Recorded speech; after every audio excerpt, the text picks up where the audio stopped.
तुरंत आज के लेक्चर में इस चैप्टर का एक बहुत इंपॉर्टेंट टॉपिक है कूलम्स लॉ। इसको देखते हैं कि कूलम्स लॉ क्या है। तो कूलम्स लॉ 1874 में चार्ल्स कूलम ने पेश किया था। तो देखिए, कूलम से पहले हमें पता था कि लाइक चार्जेस एक दूसरे को रिपेल करते हैं, अनलाइक चार्जेस एक दूसरे को अट्रैक्ट करते हैं, लेकिन ये पता नहीं था कि चार्जेस एक दूसरे के ऊपर जो फोर्स लगाते हैं उस फोर्स का मैग्नीट्यूड कितना होता है। मतलब हमें क्वांटिटेटिवली पता नहीं था, क्वालिटेटिवली पता था लेकिन क्वांटिटेटिवली पता नहीं था। तो इसको स्टडी किया था पहली मरतबा कूलम्स ने, और कूलम्स ने इसके लिए एक लॉ पेश किया। तो मैं नेक्स्ट स्लाइड पर चलता हूँ, उसको एक्सप्लेन करूंगा यहाँ पे या नीचे। इसको एक्सप्लेन कर लेता हूँ पहले। तो देखिए, फर्ज करें मेरे पास दो चार्जेस हैं। ये चार्ज है Q1, ये चार्ज है Q2। दो चार्जेस है, पड़े हुए हैं, और इनके दरमियान जो डिस्टेंस है वो है R। Q1 पॉजिटिव भी हो सकता है, नेगेटिव भी हो सकता है, Q2 पॉजिटिव भी हो सकता है, नेगेटिव भी हो सकता है। और R के दरमियान डिस्टेंस है, डिस्टेंस कुछ भी हो सकता है। तो अभी दोनों एक दूसरे के ऊपर फोर्स लगाएंगे। फोर्स होता हो सकता है अट्रैक्टिव हो सकता है रिपल्सिव हो, वो डिपेंड करता है कि इनके साइंस किस तरह है। तो कूलम कहता है कि इनके दरमियान जो फोर्स होगा, अट्रैक्शन का या रिपल्शन का, वो डायरेक्टली प्रोपोर्शनल है दोनों चार्जेस के प्रोडक्ट के। दोनों चार्जेस के प्रोडक्ट के जो फोर्स का मैग्नीट्यूड है वो डायरेक्टली प्रोपोर्शनल है दोनों चार्जेस के प्रोडक्ट के। जितना दोनों चार्जेस का प्रोडक्ट ज्यादा होगा, फोर्स ज्यादा होगा, और जितना ये प्रोडक्ट कम होगा, फोर्स भी कम होगा। तो देखिए, यहाँ पर मैं दो केसेस लिख लेता हूँ। फर्स्ट करें, Q1 है 2 कूलम, Q2 है 6 कूलम। ये बहुत फर्जी वैल्यू है, तो आप भी देख लें Q1 Q2 कितना हो गया, 12 कूलम स्क्वायर। ये एक केस हो गया, केस वन। केस टू में देख लें, Q1 जो है 9 कूलम, Q2 जो है फर्ज करें 10 कूलम। तो अगर मैं प्रोडक्ट मालूम कर लूँ तो Q1 Q2 का, तो यह आ जाएगा 90 कूलम स्क्वायर। 90 coulomb square. फर्ज करें फासला दोनों केसेस में सेम है, केस वन और केस टू में। तो किस केस में प्रोडक्ट ज्यादा है? लाजमी बात है कि इस नीचे वाले केस में प्रोडक्ट ज्यादा है। तो नीचे वाले केस में दोनों चार्जेस एक दूसरे के ऊपर ज्यादा फोर्स लगाएंगे बनस्बत ऊपर वाले के। तो पहली बात तो ये हो गई। अभी चलते हैं कि फासले का क्या असर है। फासले का क्या असर है? तो फासले का असर जो है बहुत आसान है, और वो असर ये है कि फर्ज करें दो चार्जेस है, मैं इनकी मिकदार को चेंज नहीं करता। ये Q1 Q2, ये फासला है इनके दरमियान में R। ये इनके दरमियान में फासला है R। अभी अगर ये फासला मैं बढ़ा दूं, Q1 Q2, अभी देखिए फासला मैंने बढ़ा दिया, तो कहता है कि फासला बढ़ाने से फोर्स कम होगा। फासला बढ़ाने से फोर्स कम होगा।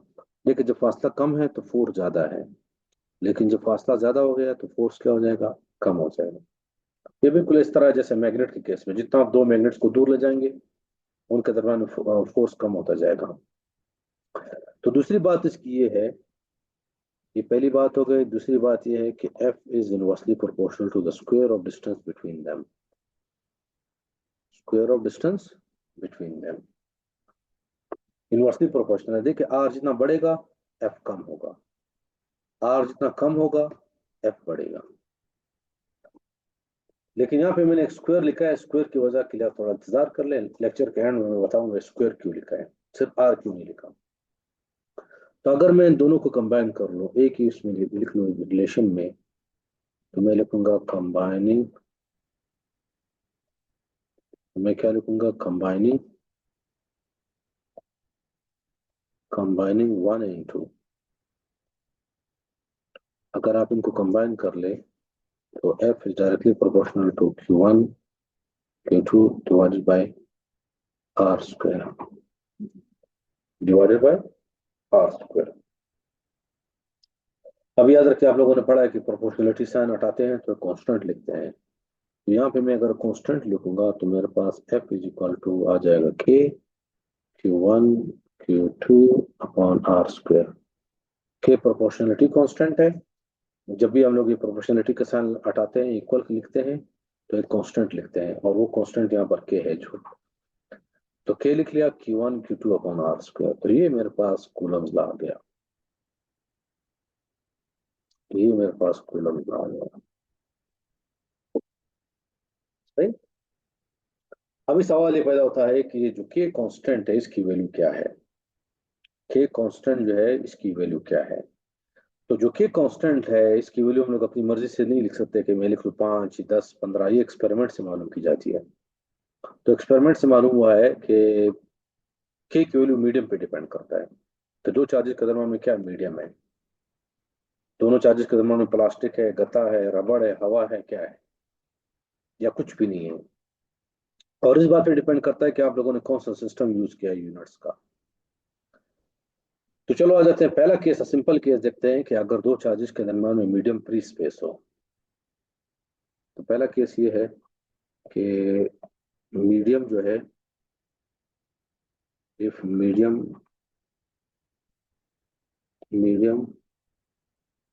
Between charges is what, free space.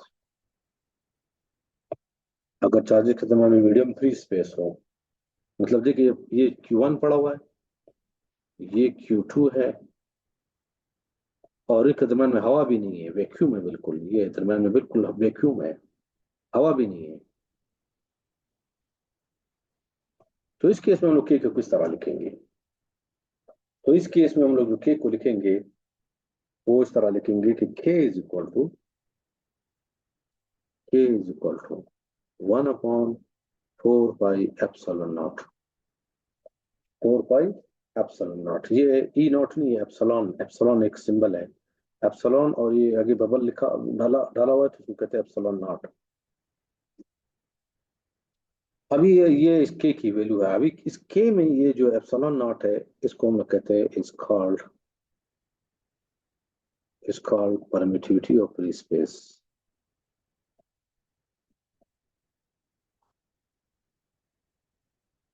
Permittivity of free space.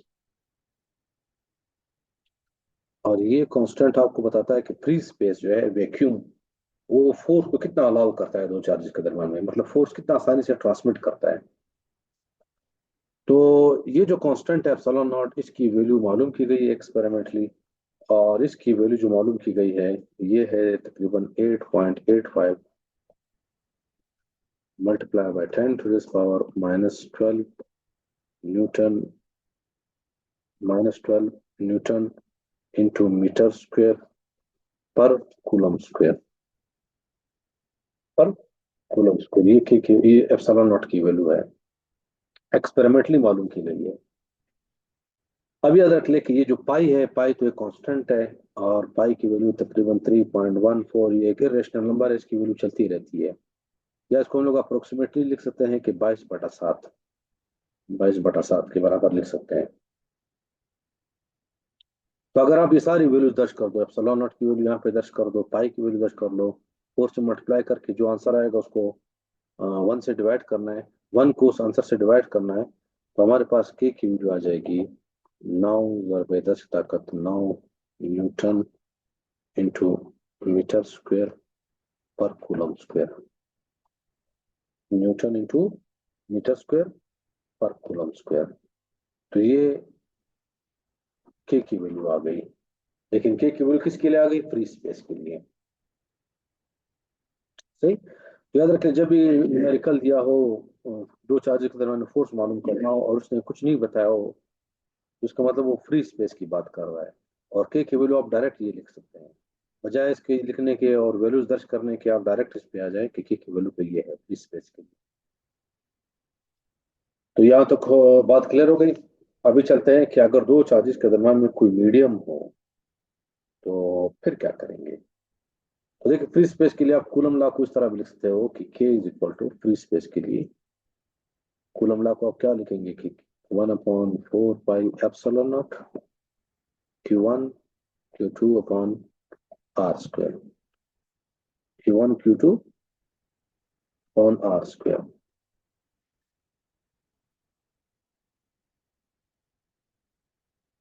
तो यहाँ तक बात क्लियर हो गई। अभी चलते हैं कि अगर दो चार्जेस के दरम्यान में कोई मीडियम हो, डाइलेक्ट्रिक मीडियम हो, तो फिर क्या करेंगे। तो देखिए, if there is there is some dielectric material, dielectric dielectric medium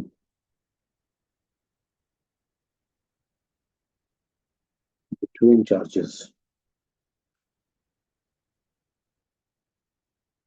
मतलब ये सूरत हाल कुछ इस तरह से है। देखिए, फर्ज करें Q1 है और ये Q2 है। इनके दरम्यान मैंने माइका रख दिया, या रबड़ रख दिया, या प्लास्टिक रख दिया। ये तमाम जो मटेरियल्स है इसको कहते हैं इंसुलेटर्स है, और इंसुलेटर्स को हम लोग यहाँ पे लफ्ज के लिए इस्तेमाल करते हैं डाई इलेक्ट्रिक। मतलब डाई इलेक्ट्रिक इंसुलेटर्स ही होते हैं। तो इस केस में हम लोग के की वैल्यू किस तरह लिखेंगे, तो इस केस में हम लोग के की वैल्यू को थोड़ा सा मॉडिफाई करेंगे, और ये आ जाएगा 4 pi epsilon naught epsilon R. एक चीज का इजाफा हो गया, 1/4 पाई एप्सिलॉन नॉट तो पहले भी था, अभी किस चीज का इजाफा आ गया, एप्सिलॉन आर का। तो मतलब आप कह सकते हो कि एप्सिलॉन आर इस मीडियम को नुमाइंदा है, इस मीडियम का नुमाइंदा है। और इस एप्सिलॉन आर आर को हम लोग कहते हैं, इसको हम लोग कहते हैं रिलेटिव परमिटिविटी, रिलेटिव परमिटिविटी,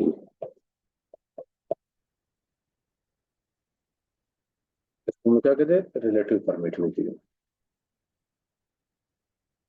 और ये इसकी कोई फिक्स वैल्यू नहीं है कि मैं इसकी वैल्यू बताऊं कि इसकी वैल्यू 10 है या 5 है, ये डिपेंड करता है मीडियम के ऊपर। तो देखिए, मैं लिख लेता हूँ, इट्स वैल्यू, इट्स वैल्यू,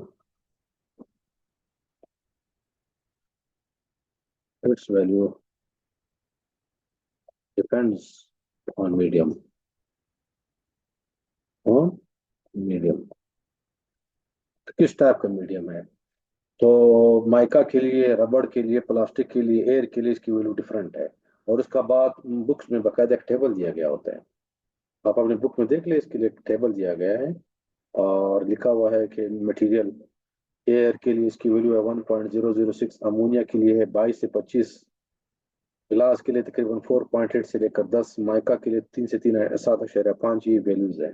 और ये वैल्यूज आप लोगों ने याद नहीं करनी। अच्छा, याद रख ले कि फ्री स्पेस के लिए या वैक्यूम के लिए, फ्री स्पेस का मतलब क्या है, वैक्यूम, एप्सिलॉन आर की वैल्यू 1 है, एप्सिलॉन आर की वैल्यू 1 है। बाकी किसी भी मटेरियल के लिए एप्सिलॉन आर की वैल्यू, तमाम मटेरियल्स के लिए एप्सिलॉन आर की वैल्यू 1 से क्या है, ज्यादा है। बाकी तमाम मटेरियल्स के लिए, सिर्फ वैक्यूम के लिए 1 है। तो याद रख ले, अगर हम लोग यहाँ पर वैक्यूम के लिए इसकी जगह 1 दर्ज कर ले, तो ये खत्म हो जाएगा, समथिंग मल्टीप्लाई बाय 1 वही थी, वही चीज आएगी। और याद रखिए, कांस्टेंट वही पुराना कांस्टेंट होगा जो पिछले स्लाइड पर हम लोगों ने लिखा था। सही है तक। तो अभी आ जाते हैं कि कूलम्स लॉ को हम लोग फाइनल शेप क्या देंगे। तो फाइनल शेप हम लोग ये देंगे कि k इज इक्वल टू, नहीं sorry, F is equal to 1/4 pi epsilon naught epsilon R Q1 Q2 upon R square, Q1 Q2 upon R square. तो ये हमारे पास कूलम्स लॉ आ गया, फाइनल इसका रिजल्ट आ गया। किसको हम लोग इस तरह लिखेंगे,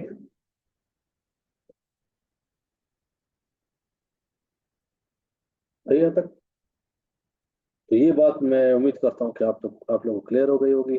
अगर फ्री स्पेस होगा तो एप्सिलॉन आर की वैल्यू 1 हो जाएगी, और ये जो 1/4 पाई एप्सिलॉन नॉट है, इसकी जगह हम लोग लिखेंगे 9 × 10 की ताकत 9। चलो अभी चलते हैं कि इसकी डेफिनेशन लिखते हैं, लेकिन याद रख ले, पहले एक चीज आपको पता होना चाहिए कि what is point charge, what is point charge, what is point charge, point charge क्या है। तो इसको समझाने के लिए जरा देख लें कि फर्ज करें ऑब्जेक्ट है, कोई भी ऑब्जेक्ट है, एक पत्थर है, इसके ऊपर चार्ज आ गया है, और एक दूसरा पत्थर है, इसके ऊपर भी चार्ज आ गया है। अभी अभी केस में बताया, इन दोनों बॉडीज का जो चार्ज बॉडीज है इनका साइज ज्यादा है या इनके दरमियान डिस्टेंस ज्यादा है। तो इस केस में आप देख सकते हो इनका साइज जो है इनके डिस्टेंस के मुकाबले में ज्यादा है, तो इसको हम लोग पॉइंट चार्ज नहीं कहेंगे, not point charge, not point charge, not point charge.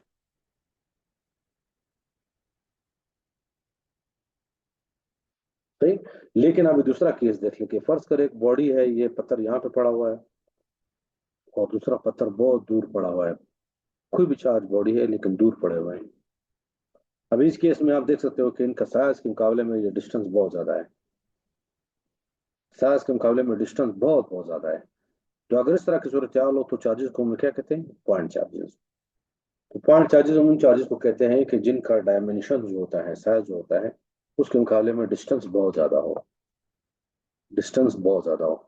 और याद रख ले कि ये जो कूलम्स लॉ है ये सिर्फ पॉइंट चार्जेस के लिए है, कूलम्स लॉ जो है सिर्फ पॉइंट चार्जेस के लिए है।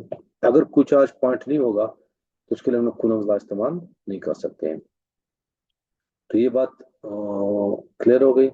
अभी चलते हैं कि नेक्स्ट, कि ये जो कूलम्स लॉ है इसमें आर स्क्वायर क्यों लिखा है, आर स्क्वायर क्यों लिखा है, आर स्क्वायर। हम लोग तो सिंपली आर भी लिख सकते थे, आर का भी मतलब ये है कि फासला बढ़ाने से फोर्स कम होता है, आर स्क्वायर क्यों लिखा है। तो उसको समझाने के लिए मैं आ जाता हूँ कि देखिए मैं लिखता हूँ कि एफ इज इक्वल टू, इधर देख लें, मैं स्क्रीन को डिवाइड कर लेता हूँ। यहाँ पे मैं लिखता हूँ कि जो कूलम ने लिखा, कूलम ने क्या लिखा, एफ इज इक्वल टू के Q1 Q2 upon R square. First कर स्टूडेंट दावा करता है कि नहीं सर आपको इस तरह लिखना चाहिए, एफ इज इक्वल टू के Q1 Q2 अपॉन आर, इस तरह लिखना चाहिए। तो अब हम लोग किसकी बात माने। याद रख ले फिजिक्स एक साइंस है, और साइंस में हर वो बात मानी जाती है जो एक्सपेरिमेंट से वेरीफाई हो। तो एक्सपेरिमेंटली देखा गया है कि फोर्स का ये नेचर है, फोर्स का ये नेचर है, फोर्स का ये नेचर होने का मतलब क्या है कि फोर्स इस तरह से चेंज होगा। अगर हम लोग आर को डबल करेंगे तो फोर्स 4 गुना कम होगा, फोर्स कितने गुना कम होगा, 4 गुना कम होगा। चलो इस बात पे आ जाते हैं किस तरह। अभी देखिए यहाँ पर फर्ज करें, इस वाले पे आ जाता हूँ, अगर मैं R1 दर्ज कर लूँ 1 मीटर, बाकी चीजों को कांस्टेंट रखूँ तो एफ इज इक्वल टू के Q1 Q2 अपॉन आर। अभी अगर आर में 2 मीटर कर दूं, फासला मैंने डबल कर दिया, तो एफ कितना हो जाएगा, एफ इज इक्वल टू के Q1 Q2 upon 2,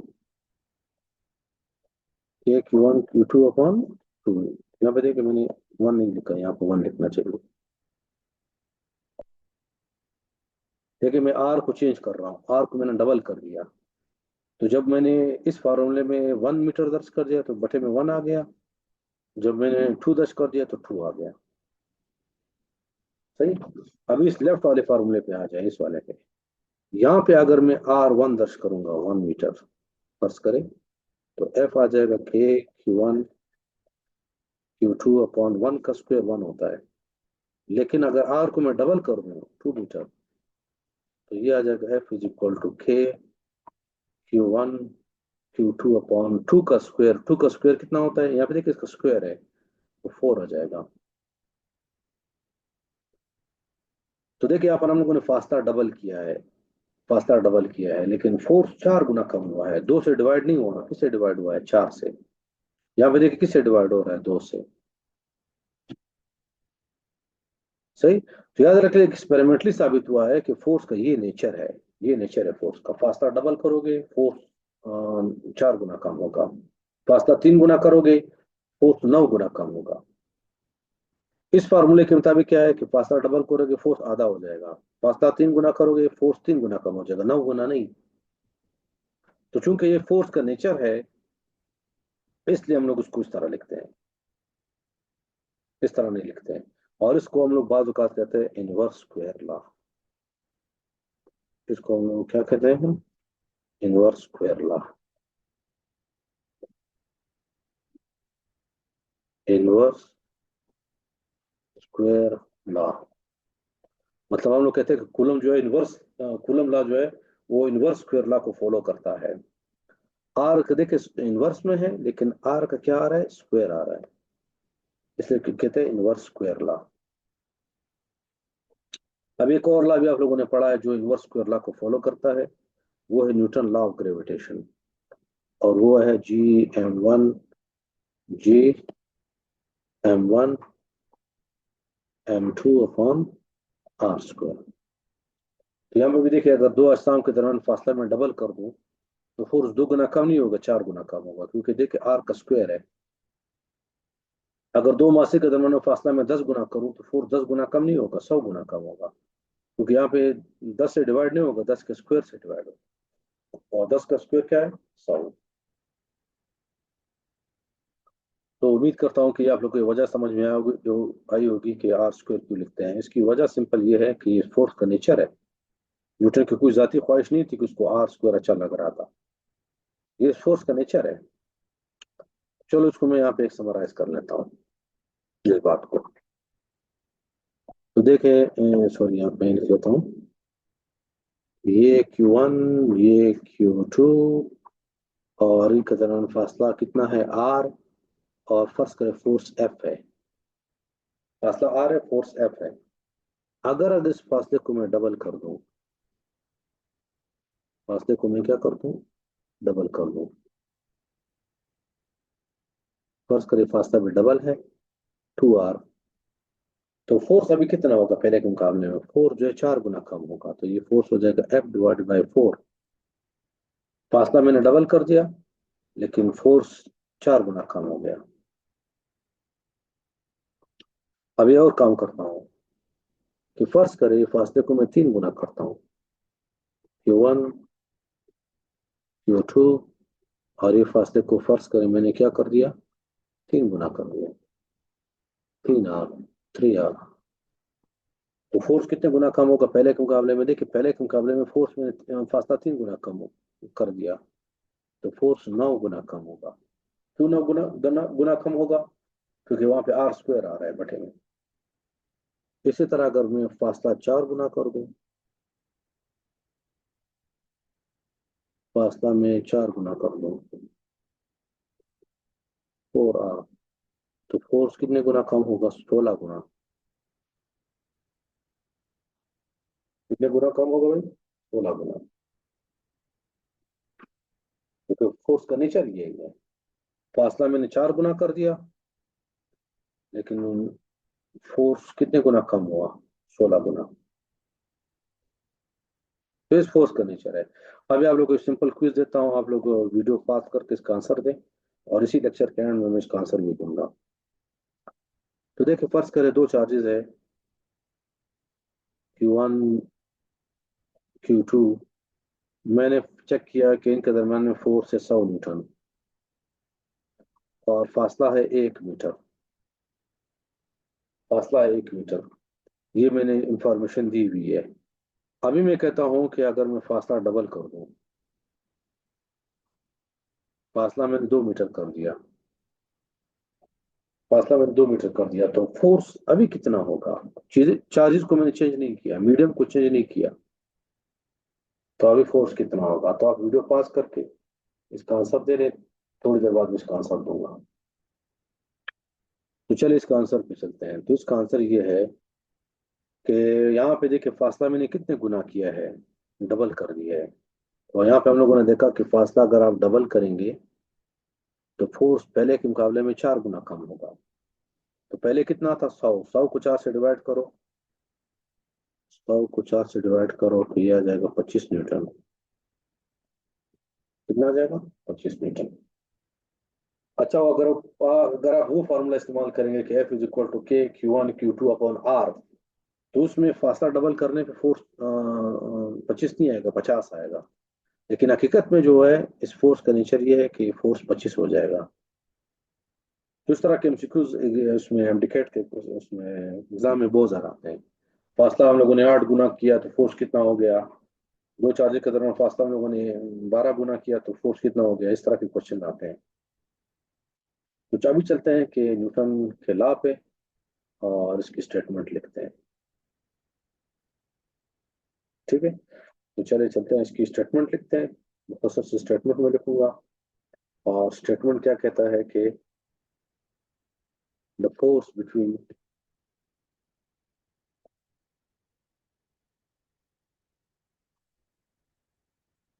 the force between 2 point charges, 2 point charges, 2 point charges is directly proportional.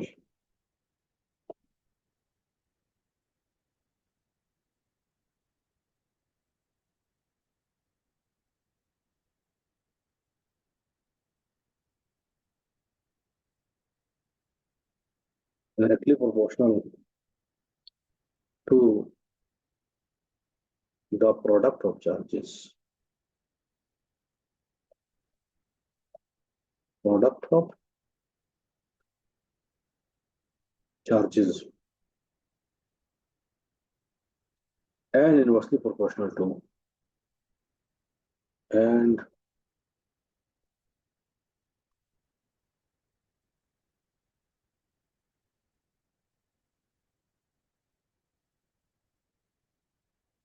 proportional to the square of distance to the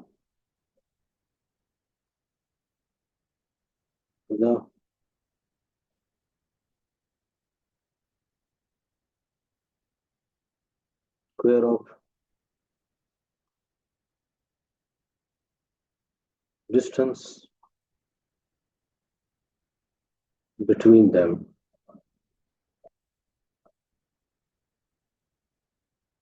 Square of distance between them. तो ये तो बात हो गई, यहाँ तक अभी चलते हैं कि ये जो कूलम्स लॉ है इसमें जो फोर्स है इसको हम कहते हैं म्यूचुअल फोर्स। ये जो फोर्स है इसको हम कहते हैं म्यूचुअल फोर्स। अब इसका क्या मतलब है? तो जो फोर्स है इसको कहते हैं म्यूचुअल फोर्स। इस पॉइंट को क्लियर कर लेते हैं। तो म्यूचुअल फोर्स क्या है? देखिए फर्ज करें अगर ये पॉजिटिव है और ये भी पॉजिटिव है, तो मैं कहता हूं इस केस में F12, 1 के ऊपर फोर्स कौन लगा रहा है? 2। 1 पे फोर्स लगा रहा है 1 2। लेकिन याद रखिए ये फोर्सेस म्यूचुअल फोर्सेस है। न्यूटन थर्ड लॉ के मुताबिक एक्शन होगा तो रिएक्शन भी होगा। तो अगर 1 पे 2 फोर्स लगा रहा है तो 2 पे भी कौन फोर्स लगा रहा है? 1 लगा रहा है। 2 पे भी 1 फोर्स लगा रहा है। ऐसा नहीं कि एक चार्ज दूसरे पे फोर्स लगा रहा है, दोनों एक से फोर्स लगा रहे हैं। सही। दोनों फोर्सेस का मैग्नीट्यूड हमेशा सेम होगा लेकिन डायरेक्शन क्या होगी? ऑपोजिट होगी। तो देखिए इसको हम लोग यहाँ पे लिख सकते हैं कि F12 बराबर है -F21। लेकिन एक और बात कि F12 का मैग्नीट्यूड ये -F21 के मैग्नीट्यूड के बराबर है। मैग्नीट्यूड के बराबर है, सब फर्क किस चीज में है? साइन में। अभी आ जाते हैं कि न्यूटन जो लॉ है इसको, न्यूटन जो लॉ है इसमें उसको हम लोगों ने इस फॉर्म में लिखा था।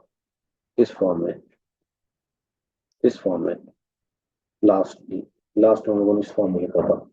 लेकिन ये फॉर्म हमें डायरेक्शन नहीं बताता कि फोर्स किस डायरेक्शन में लगेगा।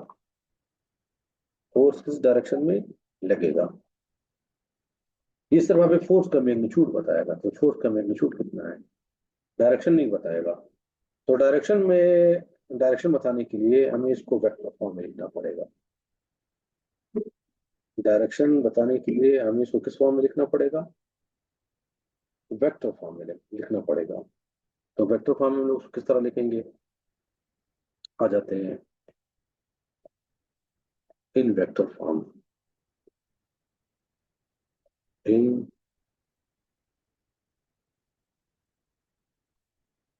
Vector form. तो देखिए मैं लिख लेता हूँ कि F21 is equal to 1/4 pi epsilon naught भी लिख सकते हैं Q1 Q2 upon R square और R21 ये यूनिट वेक्टर है। आप लोगों ने पढ़ा कि किसी भी वेक्टर क्वांटिटी का मैग्नीट्यूड होता है, तो ये सारा इसका मैग्नीट्यूड है और ये जो है डायरेक्शन है, ये डायरेक्शन है। अभी थोड़ी देर पहले मैंने आपको बताया था कि फोर्स जो है वो एक म्यूचुअल फोर्स है ये, तो लाजिम बात है इसका ऑपोजिट फोर्स भी होगा। तो ऑपोजिट फोर्स क्या है कि F12 इसको मैं क्या लिखूंगा, 1/4 pi epsilon naught epsilon of Q1 Q2 upon R² R12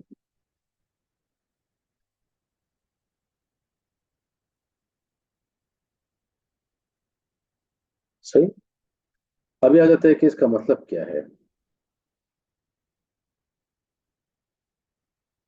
तो देखिए यहाँ पर ये जो 21 लिखा है, ये R21 ये एक यूनिट वेक्टर है, ये एक यूनिट वेक्टर है टुवर्ड्स 2।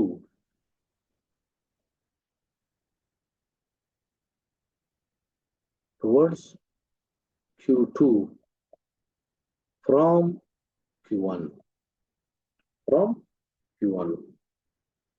और ये जो F21 में लिखा है, देखिए ये इस चीज की डिस्क्रिप्शन है इसकी। और इसका मतलब क्या है कि force on Q2 bye Q1। तो ये चीज उम्मीद करता हूँ आप लोग क्लियर हो गए। देखिए F21 का मतलब है कि Q2 फोर्स लग रहा है, लेकिन कौन लगा रहा है, 1।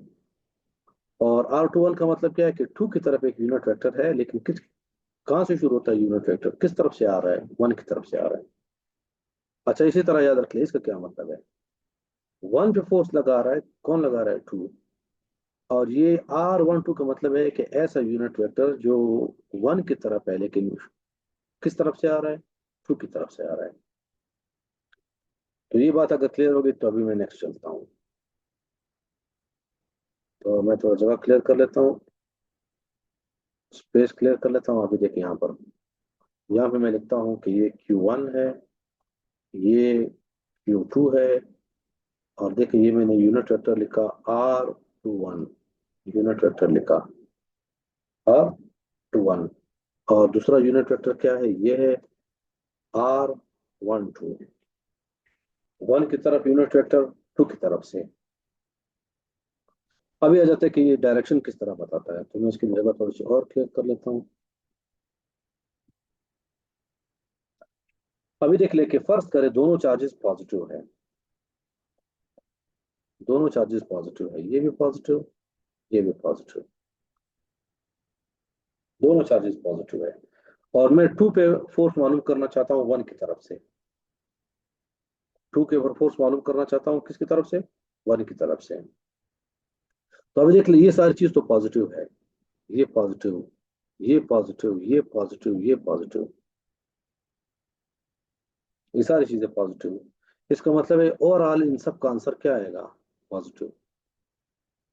इन सब का आंसर क्या आएगा, पॉजिटिव। इसका मतलब ये हुआ कि जो डायरेक्शन इसकी है, यूनिट वेक्टर की है, वही डायरेक्शन किसकी है, फोर्स की है। अगर आप लोगों ने देखा कि सेम अगर वेक्टर की डायरेक्शन सेम हो तो उनके दरम्यान में कोई माइनस का साइन नहीं आता। देखिए फर्ज करें मैं कहता हूँ कि एफ बराबर है F2, फर्ज कर इस तरह कहता हूँ। तो यहाँ पे चूंकि माइनस साइन नहीं है तो हम लोग कहते हैं कि इन दोनों की डायरेक्शन सेम है।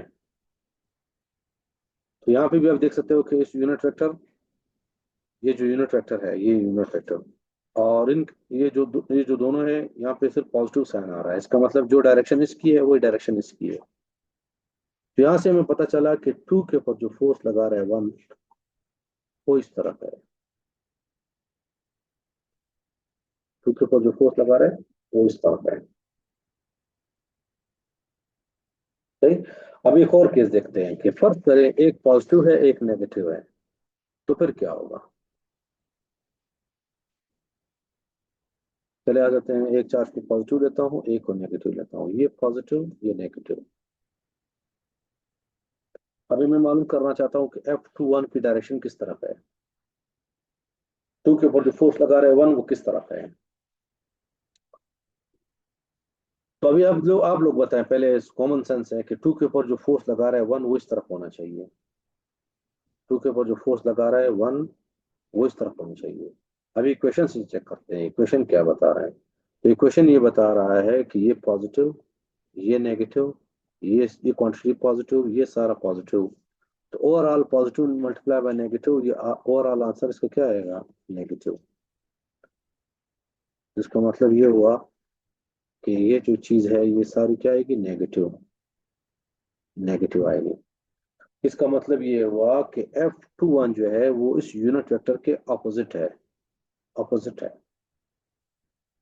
तो याद रख लें हमारे पास जो इसका ऑपोजिट आएगा वो इस तरफ आएगा। और देखिए हकीकत में भी इसी तरह है, टू के ऊपर जो वन फोर्स लगा रहा है वो इस तरफ होना चाहिए।